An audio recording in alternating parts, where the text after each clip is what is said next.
गांव रतनपुर अपनी शांत और प्राकृतिक सुंदरता के लिए मशहूर था। लेकिन इस गांव में एक ऐसा रहस्य भी छिपा था जो लोगों की जुबान पर कम और डरावने किस्सों में ज़्यादा था। कहा जाता था कि इस गांव में हर नई दुल्हन के साथ कुछ न कुछ अजीब घटित होता था।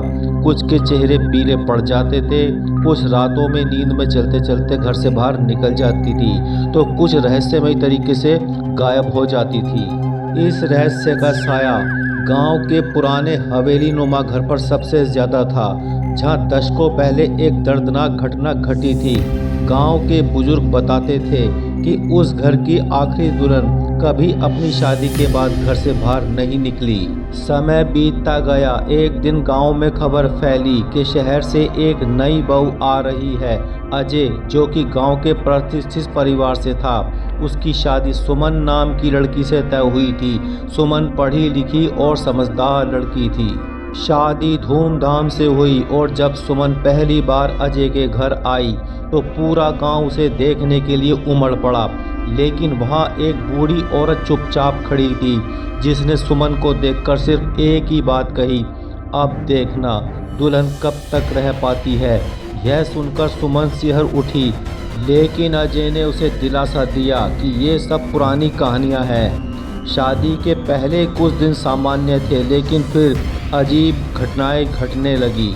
शादी के एक हफ्ते बाद रात को अचानक सुमन की नींद खुल गई। उसे महसूस हुआ कि कमरे में कोई और भी मौजूद है।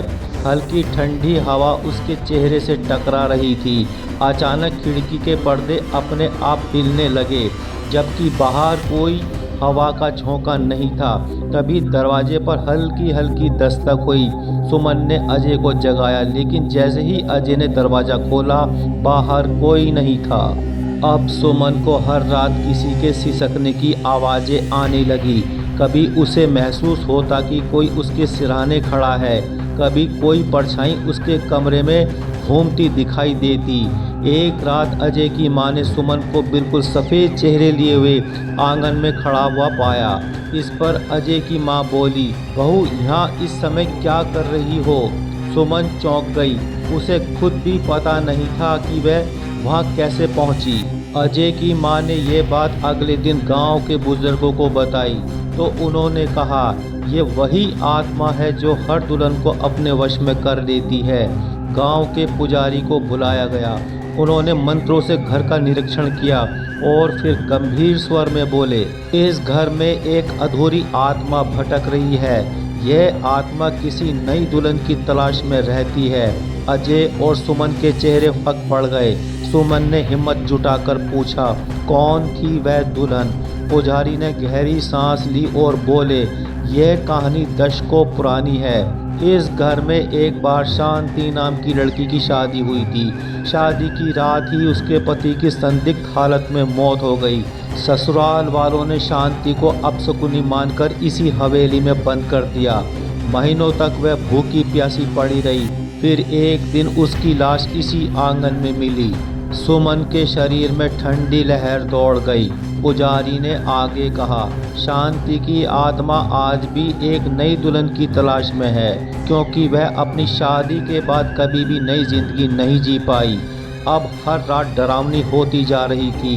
एक रात जब सुमन बिस्तर पर पड़ी थी, तो उसे लगा कि किसी ने धीरे से उसके कान में फुसफुसाया है, तू मेरी जगह लेगी? सुमन जोर से चिल्लाई। अजय दौड़ता हुआ आया, लेकिन कमरे में कोई नहीं था। अब अजय और सुमन ने तय किया कि वह इस रहस्य का पता लगाएंगे। अगले दिन वे गांव के सबसे बुजुर्ग व्यक्ति रामलाल बाबा के पास गए। बाबा ने बताया, इस घर के पीछे पुराना कुआं है, जहां शांति को मारा गया था। अगर उसकी आत्मा को मुक्ति देनी है तो वहाँ अनुष्ठान कराना होगा। रात के 12 बजे पुजारी ने अनुष्ठान शुरू किया। जैसे ही मंत्रोच्चारण हुआ, हवाएं तेज हो गई। घर के दरवाजे खुद ब खुद पटकने लगे। तभी सुमन की आंखें अचानक बदल गई और वह धीरे धीरे हवा में उठने लगी। मैं नहीं जाऊंगी, मैं नहीं जाऊंगी। उसकी आवाज़ दोहरी हो चुकी थी, मानो उसमें कोई घुस गया हो। अजय ने पुजारी की मदद से उस पर गंगा जल छिड़का। सुमन ने एक जोरदार चीख मारी और अचानक चारों ओर सन्नाटा छा गया। शांति की आत्मा अब मुक्त हो चुकी थी। क्या सच में सब खत्म हो गया? अगले दिन सब सामान्य लग रहा था।